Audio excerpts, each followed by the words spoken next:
Bienvenidas, bienvenidos a Palabra Ciudadana, que estamos transmitiendo a través de la señal experimental de la Universidad de Chile Televisión. Ustedes pueden verla a través del 11.2 en televisión digital. Vamos a abordar hoy día como tema la Constitución y la diversidad. ¿Qué hacemos con esta nueva Constitución para que esté protegida la diversidad? Yanna Lewin, saludos cordiales, te damos la bienvenida también a esta Palabra Ciudadana que se transmite por el canal de la Universidad de Chile, también en plataforma digital y por supuesto en contacto con esta realidad que nos toca vivir por estos días y para esta jornada en que vamos a hablar de la Constitución, los derechos sexuales y la diversidad.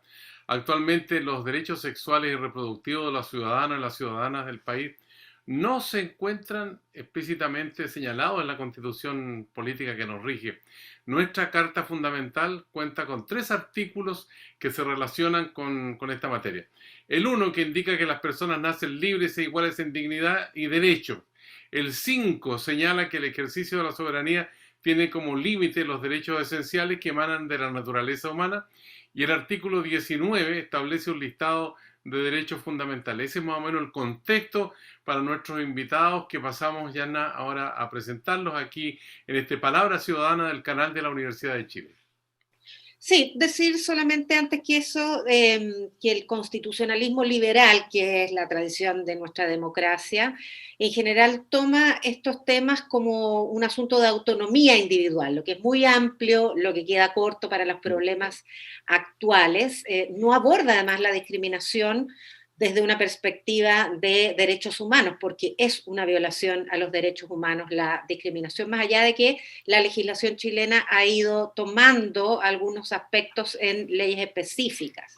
Pero lo que se pide desde la comunidad LGTBI, por ejemplo, es que haya una declaración más explícita sobre la diversidad sexual como derecho fundamental, una definición más amplia de familia, porque no existe la familia, está prácticamente proscrita e inexistente en la familia homoparental, a pesar de ser un problema cierto, aunque está también dentro de tramitación legislativa algunas iniciativas que vamos a comentar con nuestros invitados e invitadas. Quiero partir saludando a Alesia Injoque.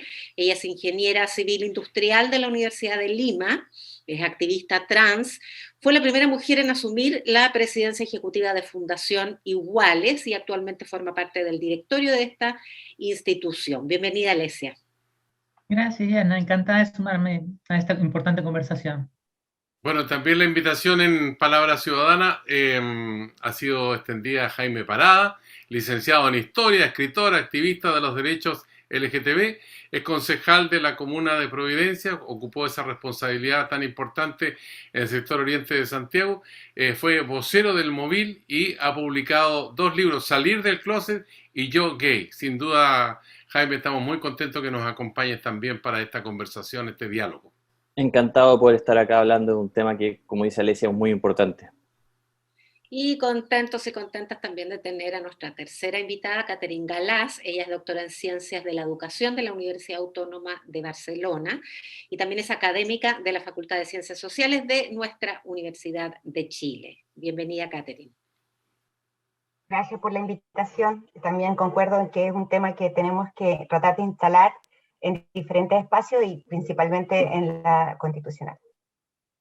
Ya, pues para introducir la conversación entonces vamos a entregar este elemento que es fundamental para nuestros panelistas que participan hoy día y también para la audiencia que nos sigue a través del país con el artículo pertinente de la Constitución Política del Estado. Va a estar ahí en la gráfica, pero al mismo tiempo en audio, para que se pueda apreciar cuál es la dimensión y después lo podamos comentar en detalle. Hoy, en Palabra Ciudadana. Abordaremos el capítulo 1 de la actual Constitución referido a las bases de la institucionalidad. En particular, discutiremos a partir del artículo 1 que señala: las personas nacen libres e iguales en dignidad y derechos. Bueno, ahí está el artículo pertinente, en texto, en audio. Me gustaría que empezáramos a comentar ya este contenido, si es tan insuficiente o faltaría agregarle algo, o con eso estaríamos en una condición, digamos, que podría interpretarse por cualquiera de distintos ángulos. Alesia Enjoque, ¿por qué no nos dices tú cómo es este artículo de la Constitución? Claro, bueno, creo que este es un artículo que se repite en muchas constituciones de hace mucho tiempo. Sin embargo, cuando analizamos el contenido, podemos notar que la interpretación que le hemos ido dando ha cambiado significativamente en el tiempo. Es decir, la primera vez que alguien dijo, esta es una democracia, acá las personas somos libres e iguales, había esclavitud todavía en los países. Por supuesto, las mujeres no tenían derecho a voto, tampoco las personas analfabetas. Había solo cierta élite que podía finalmente tomar las decisiones y que eran libres e iguales, el resto no era tan libre ni tan igual. Y durante la evolución de la humanidad hemos ido, bueno, dentro de las democracias liberales, ido avanzando y hemos ido incorporando a otras personas, a otros grupos humanos, a esta definición de quiénes somos realmente libres e iguales y quiénes gozamos de igualdad, dignidad y derechos. Y creo que es un avance muy significativo que estamos dando en esta última etapa, porque indudablemente cuando analizas libres e iguales, cuando hablamos de diversidad sexual, durante demasiado tiempo, y aún en este momento, no se ha respetado ni siquiera el principio básico de igualdad, el más mínimo que establecen las democracias liberales, que es la igualdad ante la ley. Porque hoy día, por ejemplo, si yo quisiera contraer un matrimonio con mi pareja, que es mujer, yo ya estoy reconocida como mujer ante la ley por la ley de identidad de género, pero antes vale señalar, tampoco era reconocida, no podrían, porque la ley hoy día establece que tienen que ser un hombre y una mujer, lo que es una discriminación arbitraria que me resta la posibilidad de tener reconocimiento de ciertos derechos que las parejas heterosexuales sí tienen. Pero además, si tuviéramos hijos, esos hijos no serían de ambas, serían solamente de una legalmente, la otra no sería nada para ese niño, lo cual también vulnera a ese niño o a esa niña. Y así podemos seguir avanzando y hay una amplia gama de espacios donde los cuales las personas de la diversidad sexual realmente no somos ni tan libres ni tan iguales, ni gozamos de la misma dignidad en todos los espacios. Y eso hoy día, por supuesto, que todo esto se ha hecho muy visible desde las marchas, desde el orgullo, desde las personas que contamos nuestras historias y que nos damos cuenta de que es algo que se tiene que atender, se tiene que abordar en la constituyente, se tiene que abordar en las leyes. Y bueno, estamos avanzando con fuerza, creo que hemos cambiado significativamente en las últimas décadas. Y aunque todavía nos falta, no me cabe ninguna duda de que es una agenda que va a seguir presente hasta que logremos la plena igualdad. Jaime Parada, detrás de los problemas que nos se trae la discriminación, hay odio, sin duda. Es el odio lo que motiva la discriminación. Y de ahí que se puedan calificar como crímenes de odio estos problemas que enfrentamos incluso con expresiones muy, muy violentas. Vamos a ver un caso más adelante, pero también hay avances. Está la ley Zamudio, que ya tiene un tiempo. Me gustaría conocer la evaluación que ustedes hacen de eso. Está en trámite bastante avanzada la ley de matrimonio igualitario. Nada hay respecto de adopción homoparental, pero el tema está, por lo menos, planteado. Entonces, respecto de estos avances y desafíos pendientes, concretamente, me gustaría conocer tu opinión, Jaime Parada. Lo primero es agradecer el espacio y decir, estos temas sí deberían tener rango constitucional, porque es la superley, ¿no? Es el marco que va a definir cuáles son las reglas de la convivencia entre las personas y de las personas con el Estado, y por lo tanto, estos temas que estamos viendo son temas que también son de convivencia. Y como la Constitución ha sido insuficiente, como las leyes han sido insuficientes, o bien derechamente discriminatorias, como algunas que quedan por ahí, ¿no? Incluso algunos artículos en el Código Penal y el Código Civil, cuando se habla, por ejemplo, de la edad de consentimiento sexual, de quién debe o no casarse, etc.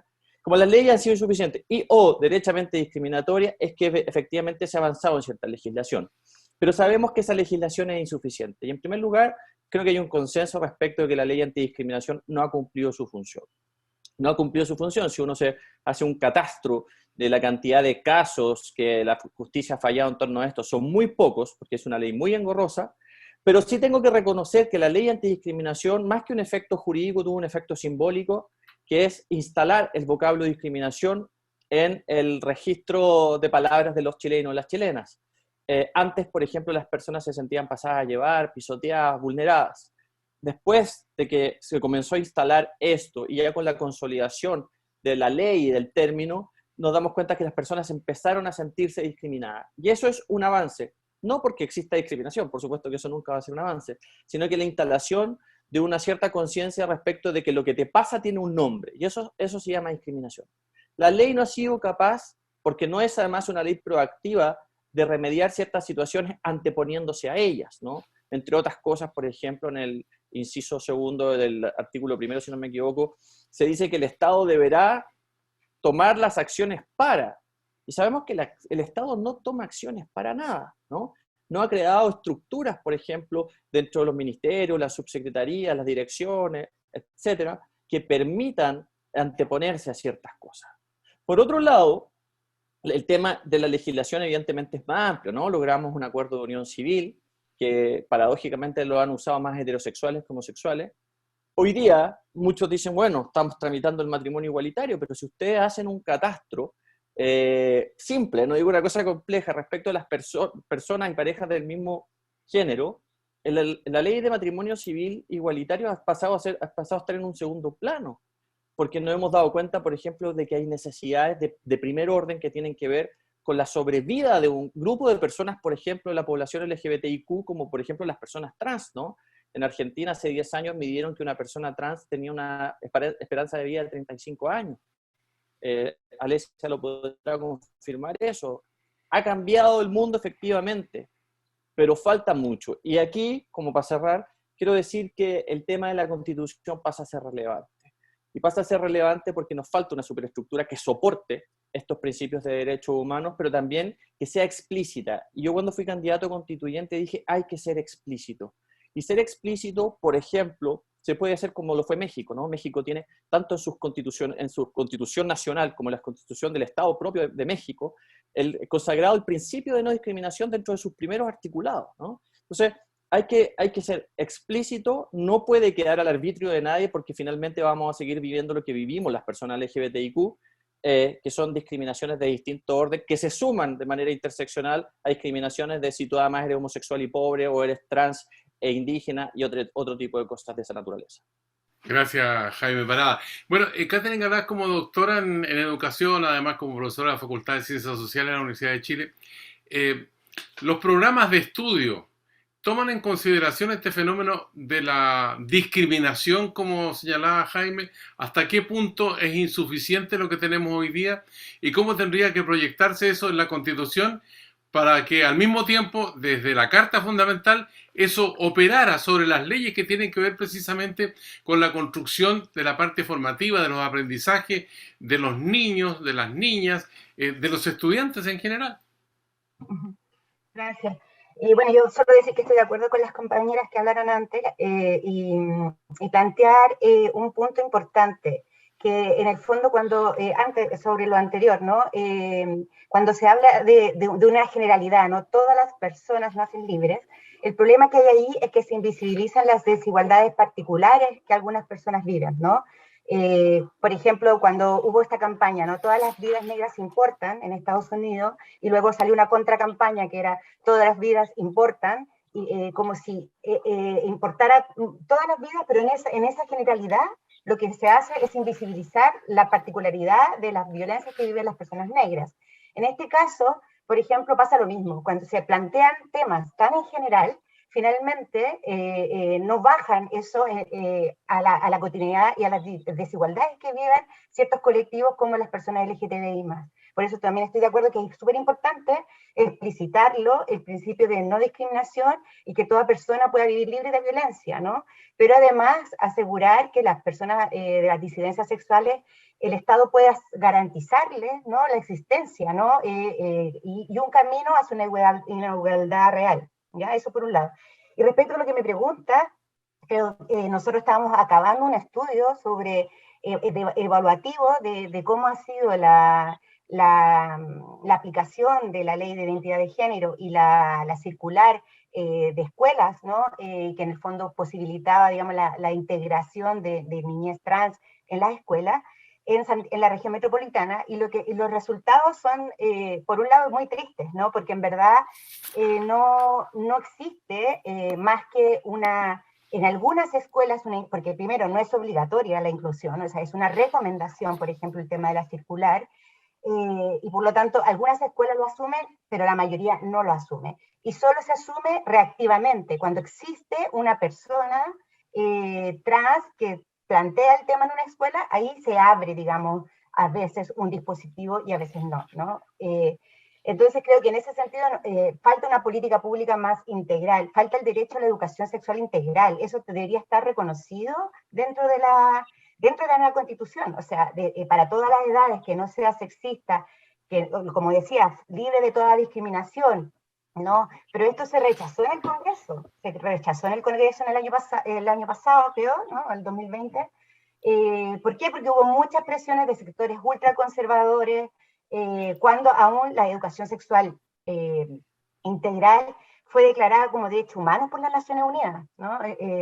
Sin embargo, en eso Chile estamos muy atrasados. Hay sectores conservadores que levantan una lucha en lo que ellos llaman ideología de género, pero en realidad lo que están haciendo es una lucha contra los derechos fundamentales de tanto de mujeres como también de las disidencias, ¿no? En este sentido creo que una de las cosas que se tendría que asegurar dentro de la Constitución, además de, obviamente, el principio de no discriminación y de que toda persona pueda vivir libre de violencia, y los derechos políticos, sociales, económicos, etcétera, de las disidencias sexuales de forma explícita, también el derecho a la educación sexual integral, ¿no? Que eso se asegure, cosa de que después se transforme posteriormente, en la etapa posterior a la Constitución, en bajadas políticas de políticas públicas, ¿no? Que sean obligatorias y no sean al libre albedrío de las universidades o de las escuelas. Eso. Gracias, Caterina. Alesia, justamente a propósito de la contingencia que mencionaba Katy, del rechazo a una incorporación del no sexismo, de la educación sexual no sexista en la Ley de Garantías de la Niñez, que fue declarada inconstitucional por el Tribunal Constitucional. Bueno, nos queda clarísimo el grado de restricciones que nos ofrece la actual Constitución, afortunadamente agonizante, para poder avanzar. Incluso la educación no sexista fue parte de una de las reivindicaciones de la ola feminista de 2018, acordémonos, antes del estallido social, esta tremenda movilización social que instaló ese tema, lo estableció como un compromiso del gobierno que jamás se cumplió, y más bien derivó en esta regresión de declarar inconstitucional una educación no sexista. O sea, un panorama político, jurídico, institucional que no es muy alentador. ¿Cómo lo ves tú, Alesia Incoque? Claro, mira, es importante notar que no solamente rechazó lo que tú señalas, sino que rechazó también que sea educación laica. Cuando hablaba de educación laica, o sea, que había un derecho a una educación laica en las garantías de la niñez, también fue rechazado porque atentaba contra, si mal no recuerdo, contra la diversidad de proyectos religiosos, que hubiera un ámbito laico dentro de la educación, lo cual realmente es absurdo, porque el derecho a poder profesar una fe no tiene un conflicto directo con poder enseñar materias de forma adecuada y con información, con una base realmente sólida para poder explicar, por ejemplo, diversidad sexual, por ejemplo, que yo existo. Eso no debería estar sujeto a debate.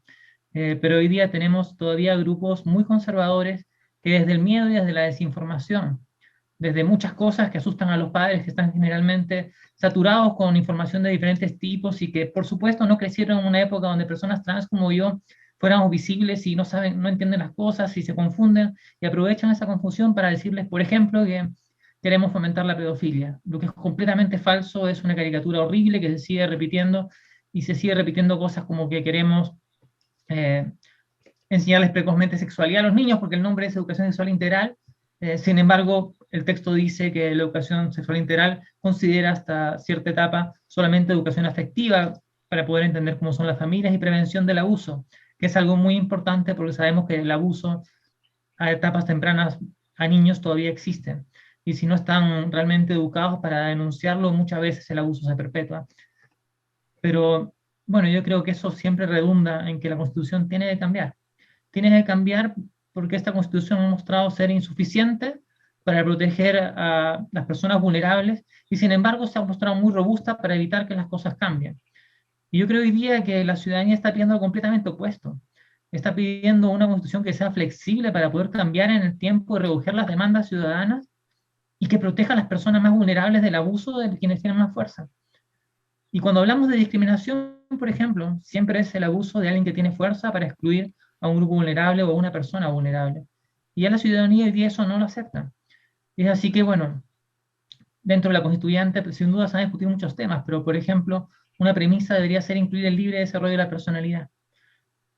Que se pueda garantizar de que no va a ser reprimida por un colegio con una visión muy conservadora, ni que va a ser reprimida socialmente por un Estado que no te permite reconocer legalmente tus relaciones de pareja, o reconocer la relación que tienes con tus hijos, o reconocer tu identidad, como fue mucho tiempo con la identidad de género, que no podíamos reconocer la identidad de las personas trans, como hoy día muchos niños y niñas trans todavía no pueden reconocer su identidad, y como hoy día personas no binarias todavía no pueden reconocer su identidad.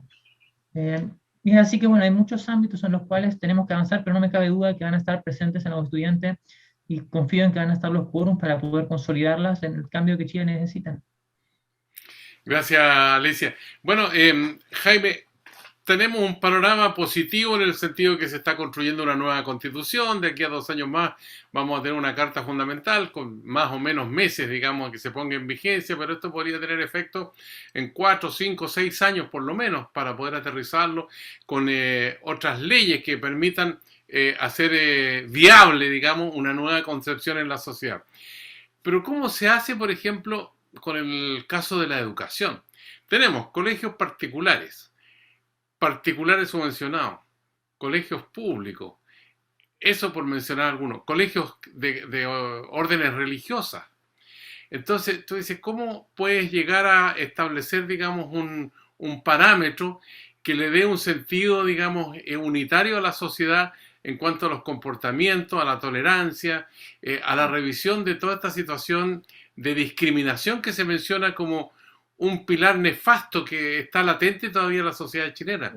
Porque podemos tener una nueva constitución, podemos tener leyes, pero por otra parte tenemos la educación donde se forman desde la parvularia, pasando con los niños y niñas, después con los adolescentes, otra realidad. Entonces, tú como estudioso de la historia y como dirigente político, ¿cómo lo ves tú?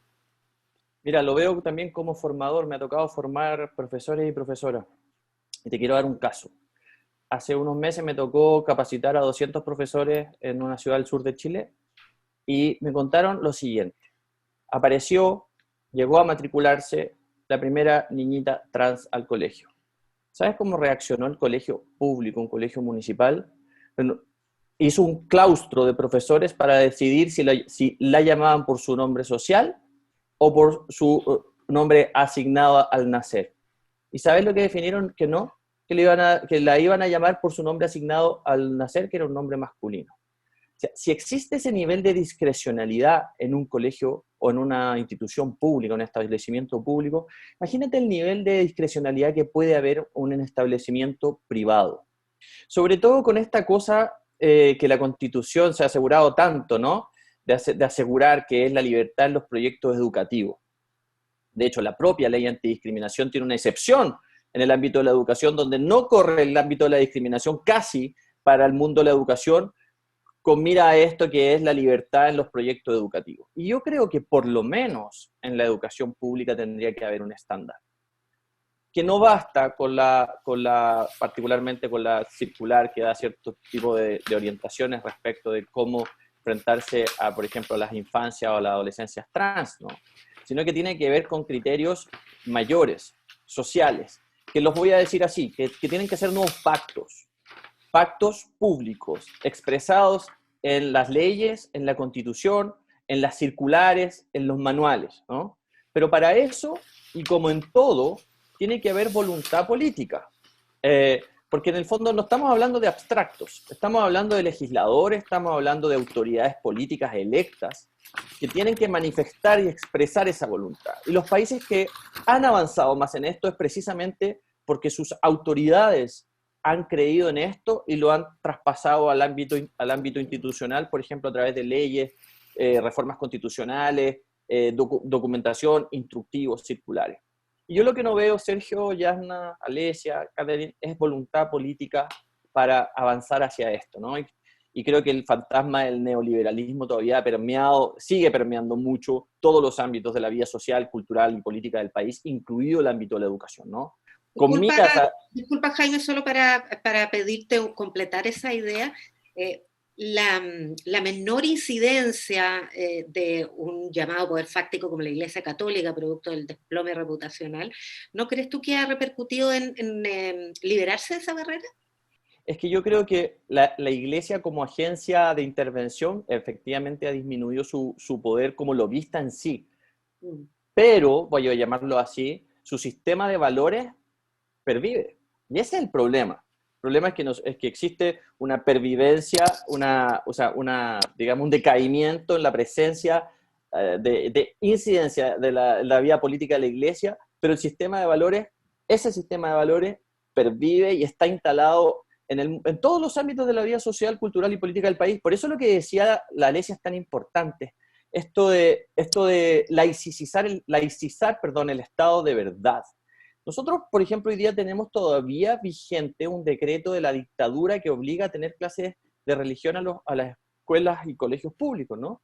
Y entonces se dice, no, pero el que quiere se exime. No, pues, no el que quiera se exime, porque no hay alternativas y por lo tanto muchas veces los y las estudiantes se tienen que quedar en la sala de clases, no siendo evaluados, pero escuchando lo que pasa en esa clase de religión, y no ha habido voluntad política para derogar un decreto que es de la dictadura. Entonces, si no concebimos, y ahora volvemos a la Constitución, ¿no?, el Estado de Chile como un Estado verdaderamente laico, y por lo tanto con los valores que esa laicidad apareja, vamos a seguir con estas estructuras pervivientes, pese a que la Iglesia Católica ha perdido su capacidad de influencia como institución. Es una tesis. Gracias.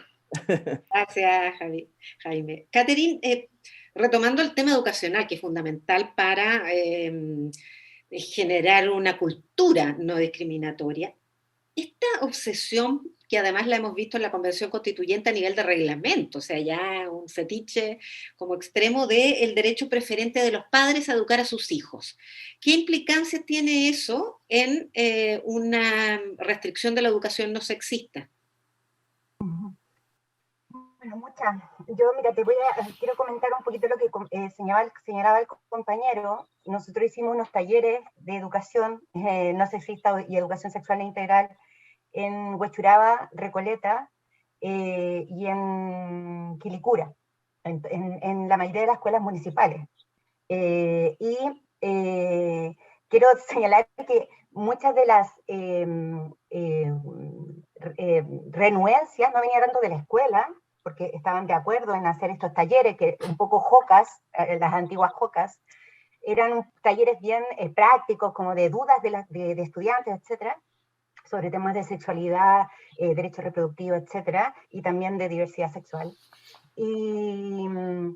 Pero habían padres y madres evangélicos que se opusieron y advirtieron a los colegios que avisaran cuando se hacían estos talleres para no enviar a sus hijos, entonces, o hijos ya. Entonces eso quiere decir que no es solamente la Iglesia Católica, que también hay una cultura judeocristiana que implica, ¿no?, una lógica, ¿no?, de familia heterosexual, etcétera, pero también permea otras religiones que también están ganando bastante apoyo en lo social y generan una cultura de homo, lesbo, trans, bifobia, ¿no? Entonces creo que no es solo, hay una sociedad que está avanzando por un lado, pero por otro lado también avanzan los sectores más conservadores. Entonces creo que eso hay que tenerlo como bien claro como contexto, ¿no? ¿Cómo afecta esto de la libre, digamos, que los padres, las madres tengan la decisión? Afecta mucho porque precisamente se terminan escogiendo aquellos proyectos donde estas posibilidades de educación son más restrictivas, ¿no?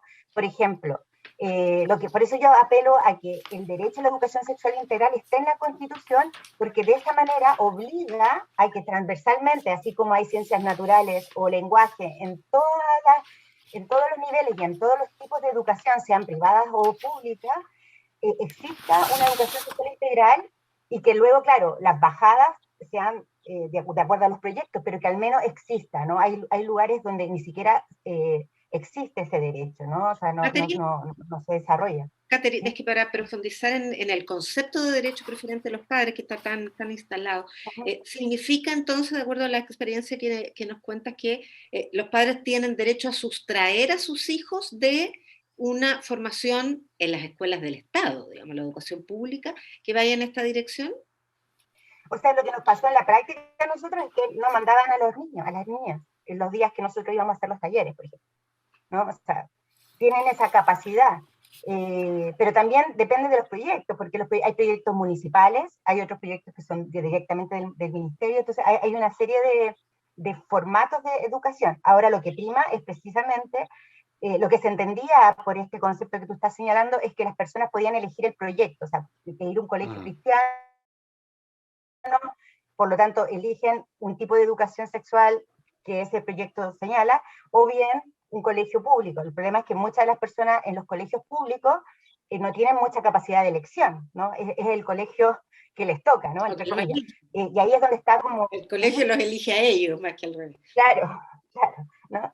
Y ahí es donde, en el fondo, depende también de los colores políticos. Nosotros, por ejemplo, en un colegio municipal donde gobierna un espíritu más abierto, más si se quiere, abierto a estos temas, se va a promover desde de los DEM, de las direcciones de educación municipal, este tipo de educación, pero en otros proyectos, en otros lugares políticos donde gobiernen, no sé, otros sectores más conservadores, este tipo de educación no se va a promover, ¿no? En la educación pública, me refiero. Así es como está ahora. Ahora hay como un sistema donde la gente, donde los colegios eligen como tipos de educación sexual, pero claro, las ofertas pueden ser muy conservadoras o en la educación sexual o también muy progresista. Entonces está ahí como un abanico de elección como de libre mercado, ¿no? Y yo creo que esa es la lógica que hay que romper. Y por eso hay que volver a la Constitución para proponer los cimientos, es decir, bueno, aparte concuerdo que tiene que ser un Estado laico y que las opciones religiosas se tomen en la vida personal, y luego también que hay una educación sexual integral garantizada, cosa que después las bajadas que van a ser, en el fondo, cómo se va a entender la educación en estos temas en una política pública, ¿no? De educación sexual concreta, ¿no? Que llegue a lo local. Sí, hacemos una pausa con Jana Lewin, estamos acompañados por Alesia Enjoque, por Jaime Parada y Catherine Galás para seguir conversando acerca de este tema que hoy día está muy candente en el debate y la discusión en la realidad de nuestro país, aquí en el canal de la Universidad de Chile.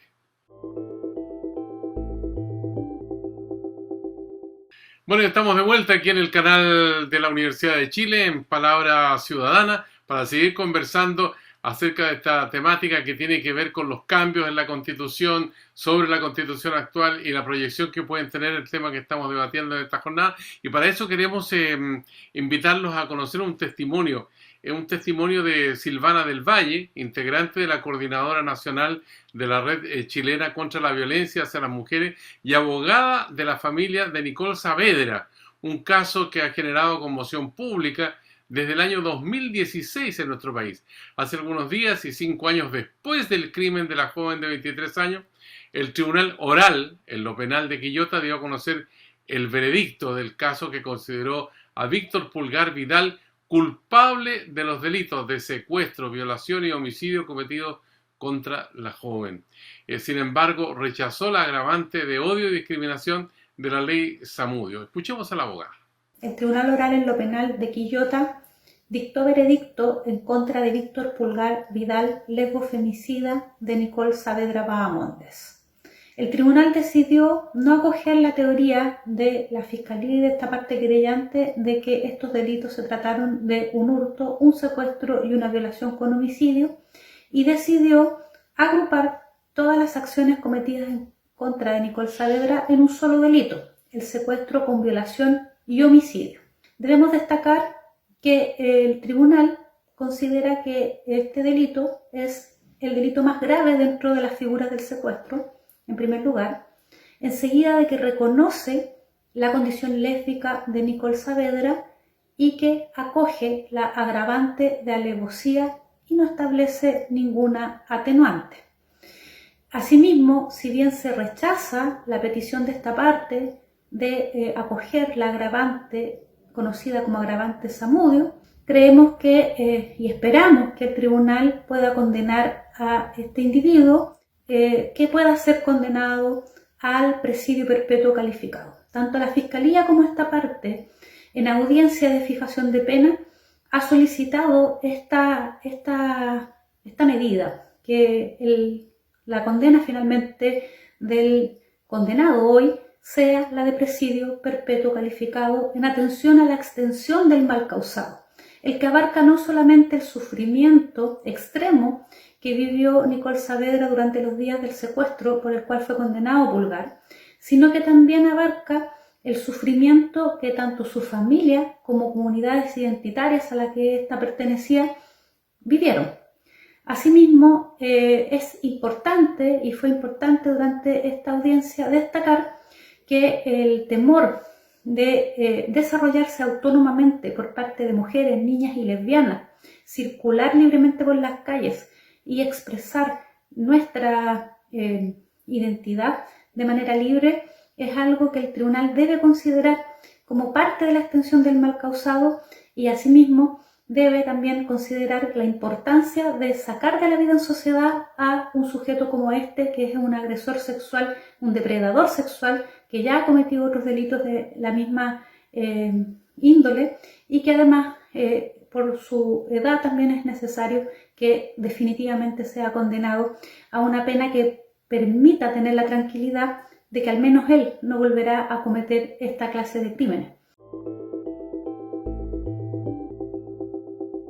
Tremendo, es un caso que conmueve, y fíjate que conmueve todavía más en un contexto de irrupción de esta ola nacional populista en el primer mundo. Estamos asistiendo a un crecimiento bastante inquietante de la ultraderecha, con consecuencias de odio bien concretas. Por ejemplo, en Polonia, varios gobiernos locales han declarado sus territorios como libres de cultura LGBTI. Y en Hungría, leí que también se excluye a ciertos territorios la alusión a diversidad sexual de la publicidad y de los currículum escolares. Entonces, hay aspectos del desarrollo cultural en que, lejos de avanzar, estamos retrocediendo. Alesia Injoque, me gustaría conocer tu opinión sobre esto. Por supuesto. Lo primero a señalar sobre el caso de Nicole es que es importante entender no solamente la falencia que puede haber habido en el veredicto por no considerar el agravante por crimen de odio, agravante que hoy día es muy difícil de probar porque la ley establece que tiene que probarse la motivación para poder usar el agravante. Y por supuesto, probar una motivación es muy complejo.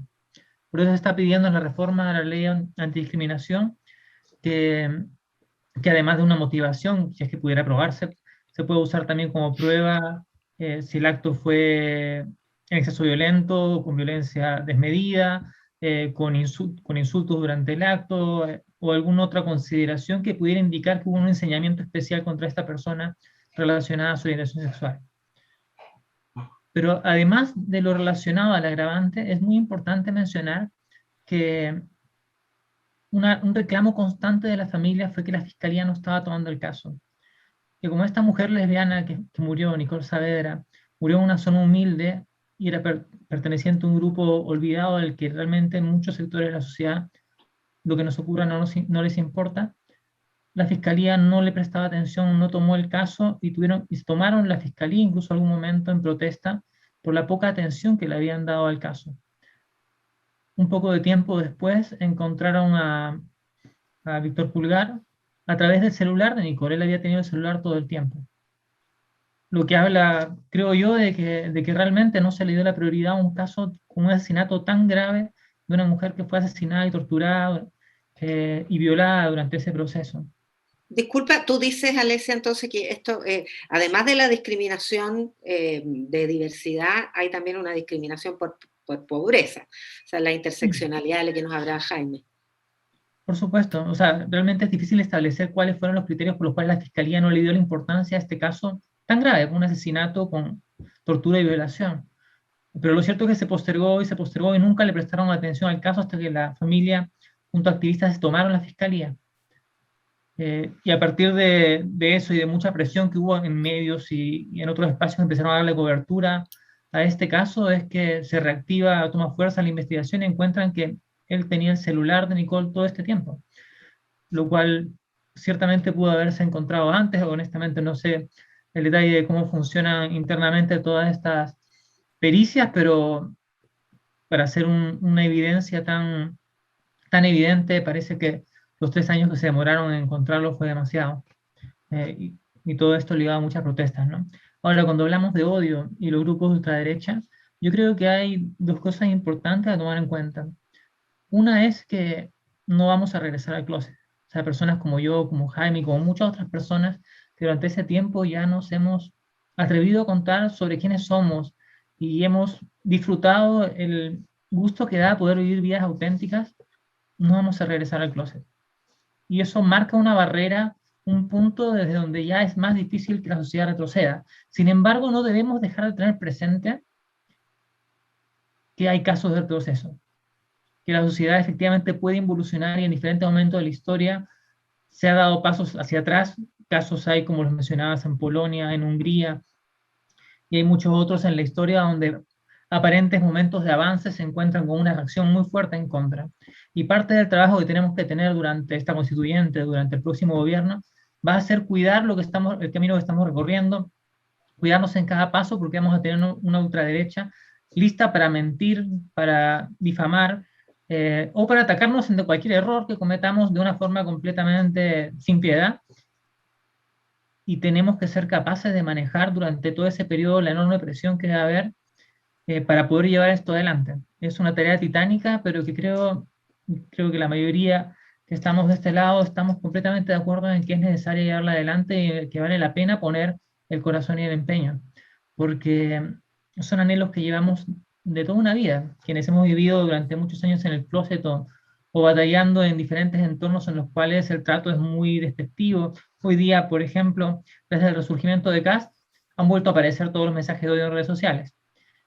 Mis redes han vuelto a ser visitadas con gente obsesionada con la diversidad sexual y con tratarme en forma masculina, cosas que no me pasaban desde la discusión de la ley de identidad de género. Pero bueno, ya regresaron y nuevamente se están envalentonando y están sintiendo que tienen la oportunidad de regresar al pasado. Y bueno, va a tener que haber de nuestro lado un trabajo no solamente intenso, sino que además inteligente, porque es importante aprender que la ultraderecha se aprovecha de que muchas veces desde la diversidad sexual o desde el progresismo tomamos banderas que son difíciles de entender para la ciudadanía, que no son intuitivas para sectores que no crecieron cerca de la diversidad sexual, porque quienes crecimos en mi década, bueno, yo tengo 40 años, y quienes son mayores y de repente algunos incluso menores, nunca en mi colegio se habló ni de gays, ni de lesbianas, ni de trans, ni de sexuales, era completamente tabú. Nadie de mi generación tiene ni la más remota idea sobre nada de diversidad sexual, salvo que lo haya aprendido por su cuenta. Entonces, cuando quieren instalarle prejuicios y miedos desde la ultraderecha, son terreno fértil.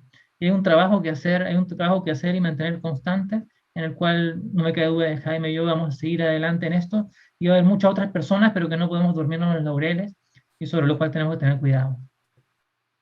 Gracias, Alesia, por tus palabras y que es un testimonio, digamos, muy fuerte acerca de lo que estamos conversando y que al mismo tiempo nos lleva a reflexionar acerca de la justicia y los tiempos entre que ocurren los hechos y que se determina finalmente la responsabilidad de un crimen como el que estamos comentando en la persona de Nicole Saavedra y que la abogada Silvana del Valle graficaba con tantos antecedentes.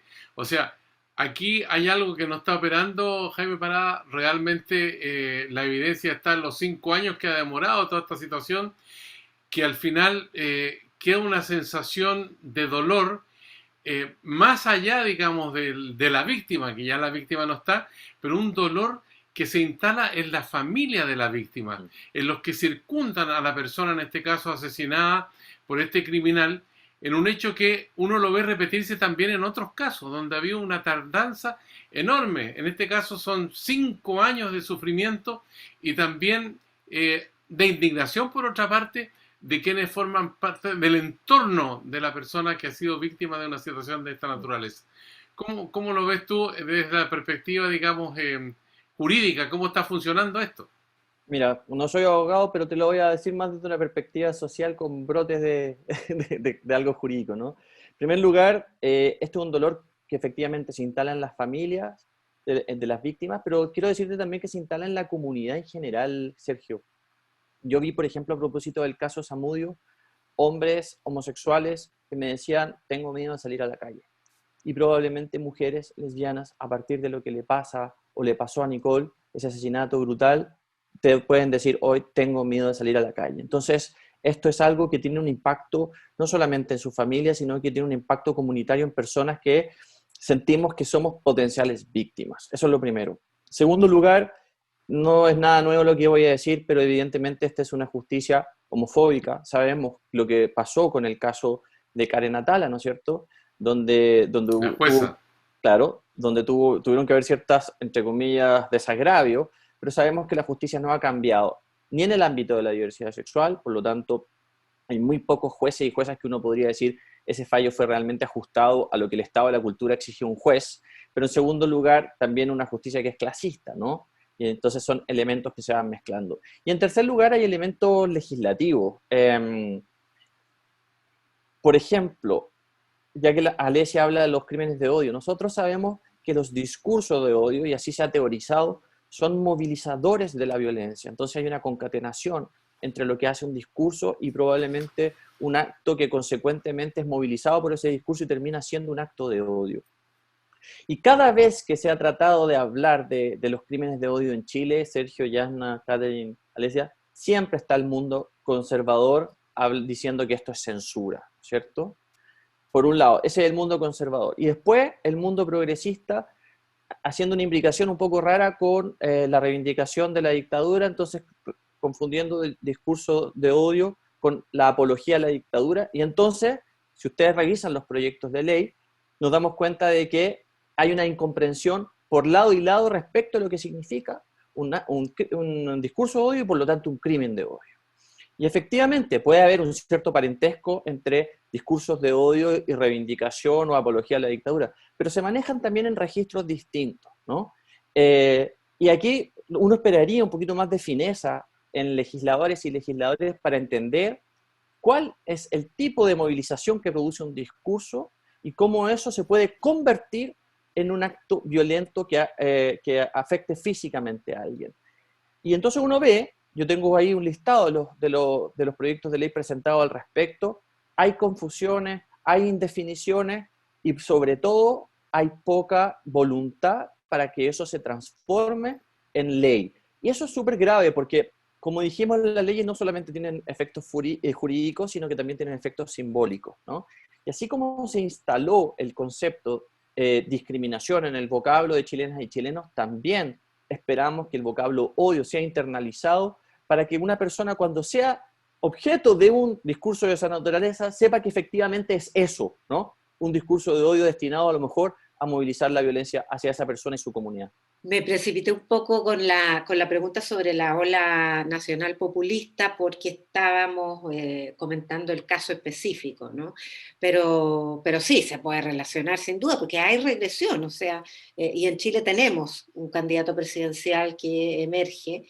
Entonces yo me pregunto, en primer lugar, si se puede retroceder, porque Alesia dice, no vamos a volver al closet. O sea, hay una comunidad que ya entendió su poder de reivindicativo y que no va a ceder en eso. Pero también hay un contrapoder conservador que tampoco cede. Sí, yo creo que efectivamente hay una tensión entre los avances de las luchas LGTB y feministas a nivel internacional, pero también los avances que ha tenido estos sectores conservadores, ¿no? Que han llegado al poder. O sea, está Bolsonaro, está Estados Unidos y todos los otros países que tú has señalado, ¿no? Por eso para mí es importante que la Carta Fundamental que se vaya a generar, el Estado sea garante, ¿no? De que en el fondo se enfrenten los delitos de odio por orientación, identidad o expresión de género, ¿no? O sea, creo que eso es como muy fundamental. Lo que demuestra el caso de Nicole y que no se haya considerado esto es precisamente que falla, que tiene una falla importante, el límite que tiene la ley de antidiscriminación, que no cumple, no llega, no da el ancho para poder proteger, digamos, a las disidencias sexuales. Y sobre lo que comentaba también, yo creo que hay que hacer una reflexión, o sea, ¿cuáles son los límites, no? Si debe haber límites, y esto ya voy a hacerme polémica, ¿no? Al derecho de la libertad de expresión, ¿no? Por un lado, como el negacionismo que se está instalando a veces en los derechos humanos, pero también las afectaciones como a la dignidad humana y los actos de odio, de trans odio, de lesbo odio, de homo odio, y la intolerancia, ¿no? Permanente. Hemos visto en Chile marchas, concentraciones contra las personas LGTBI. Vimos el paso del bus transfóbico, se les permitió. Hay que preguntarse también, como lo han hecho ya otros países, si todo vale, ¿no? O sea, todo está permitido, aunque eso genere odio, racismo, exclusión, violencia contra ciertos colectivos. Vamos a permitir una marcha neonazi, una marcha contra migrantes, una marcha contra personas LGTB. Yo creo que ahí hay un tema a discutir por los efectos, ¿no?, que estos tipos de acciones, ¿no?, de negacionistas y de odio generan, no solo en las personas como sujetos individuales, sino que como instalación cultural. Vivimos en una cultura sexista, patriarcal, heterosis normada. Entonces, no es solo, o sea, eso no se cambia solo con una ley, no se cambia solo con la Constitución, sino que se requiere una transformación cultural. Todo aporta, pero requiere pensar y hacer la discusión de hacia dónde queremos ir, ¿no? Como sociedad, una sociedad más cosmopolita, más abierta, más que penalice explícitamente estas expresiones de odio, donde el Estado sea parte, o vamos a aceptar que estos sectores conservadores, donde explícitamente, por ejemplo, ahora hay un candidato donde sus propuestas son muy, bueno, se sabe históricamente que sus propuestas son desde una ala ultraconservadora y que puede afectar los derechos, los pocos derechos, diría yo, que se han conseguido, tanto para personas, por ejemplo, LGTB, como para inmigrantes, por ejemplo, o para otro colectivo. Entonces yo creo que hay que, sí se puede retroceder, yo creo que sí se puede retroceder, o sea, se ha retrocedido en otras materias, en temas de derechos. ¿Por qué no se va a poder retroceder cuando se instala una visión ultraconservadora? Las luchas colectivas, obviamente tendremos que darlas y generar alianzas entre diferentes sectores, pero creo que es una voz de alerta, y tendríamos que intentar apostar por un camino donde constitucionalmente, políticamente y culturalmente las personas puedan vivir libremente y tranquilamente, sin tener miedo a que puedan salir de su casa y no volver, ¿no? Gracias, Caterina. Gracias. Los invito y las invito ahora a una sección muy especial de nuestro programa Palabra Ciudadana, en la que pedimos que ustedes hagan un resumen, una suerte de pasar el limpio en la conversación, como si fuera una minuta para enviarle a la Convención Constitucional. ¿Mm? Así es que, Alesia Injoque, por favor, parte tú. Claro. Creo que lo principal es entender que definirnos libres e iguales no puede quedarse solamente en una declaración, que tenemos que avanzar más allá de la igualdad formal, más allá de una lucha contra las discriminaciones por arbitrariedad, y entender que existe la discriminación estructural, que hay grupos que han sido discriminados durante tanto tiempo que no podemos simplemente llegar y decir, bueno, ahora todos son iguales ante la ley, se resolvió todo, somos todos felices, porque lo cierto es que la discriminación pesa. Hay personas trans que, a diferencia de mí, que yo salí del closet a los 35 años, el año 2017, quienes salieron el año 2007, 97, 87, vivieron décadas de marginación del mercado laboral, décadas de marginación de la posibilidad de estudiar estudios en una universidad, algunos de terminar el colegio. Todo eso se va acumulando. Y hoy día tenemos que considerar que para restablecer la igualdad hay que hacer un trabajo mucho más profundo que solamente una declaración básica como libres e iguales, y tenemos que ir a garantizar explícitamente igualdad para las familias, libre desarrollo de la personalidad, un Estado laico, educación sexual integral, y así como muchas otras en las cuales vamos a tener que incidir para poder garantizar que realmente los derechos, libertades y la dignidad de las personas LGBTIQ+, sea respetada a plenitud. Gracias, Alesia, por tus palabras de este resumen, de este pasar en limpio aquí en el canal de la Universidad de Chile en Palabras Ciudadanas. Jaime Parada, ¿cuál es tu resumen para esta conversación que hemos tenido en esta jornada? Bueno, una conversación súper interesante porque nos lleva a distintos ámbitos de la vida social, ¿no? El ámbito de la reforma a la Constitución, la vida social y política en este caso. El ámbito de la vida educacional, la necesidad de crear estructuras más robustas para que el mundo de la educación sea un espacio de inclusión y no un espacio de discriminación, como en muchos casos sigue pasando, ¿no? Entonces, nuestras metas son ambiciosas. Queremos irrumpir con un discurso de derecho en educación, un discurso de derecho en política, con un discurso de derechos también en economía, ¿no? Hay violencia, por ejemplo, hacia las personas trans que están subempleadas. Entonces, mi resumen es, nosotros tenemos ahora una oportunidad importante, que es la oportunidad constitucional. Tenemos un riesgo importante, que es el riesgo de la ultraderecha, pero también tenemos la conciencia de que estas son luchas que no son solamente luchas de nuestra generación, sino que es una lucha encadenada con las generaciones anteriores y con las que vendrán, ¿no? Yo siempre digo que tal vez la principal tarea de nuestra generación ha sido la visibilidad, y desde la visibilidad se ha podido luchar por cuestiones más concretas que la visibilidad, como por ejemplo las leyes o las reformas en educación, etc. Y la lucha de la próxima generación será otra, pero por el momento a nosotros nos toca ser visibles, nos toca sostener el discurso y nos toca convencer a aquellas personas que creen que estos son caprichos, que son cuestiones personales, convencerlas de que son aspectos de derechos humanos y que impactan no solamente la vida de esas personas que ellos creen las afectadas, ¿no? En este caso las personas LGBT, sino que el curso de una sociedad completa en la medida de que toda la sociedad se ve afectada cuando hay violencia, cuando hay segregación y cuando hay discriminación. Gracias, Jaime. Muchas gracias. Catherine Galás, tu turno para esta síntesis. Bueno, yo creo que es una oportunidad, como decía el compañero, de plantear y de replantear lo que consideramos como ciudadanía, ¿no? Generalmente la ciudadanía se plantea como heterosexual, blanca, generalmente hombre, ¿no? Entonces es un momento de romper con esos estereotipos y caminar hacia otras construcciones mucho más amplias de ciudadanía. Y en ese sentido, en este tema en particular, yo creo que lo dicho, ¿no? Es que reconocer, obviamente, explícitamente en la Carta Fundamental la necesidad de una vida libre de violencia, el derecho a la no discriminación, el tema de las familias, de aceptar que en Chile existe una pluralidad de familias y redes de cuidado, ¿no?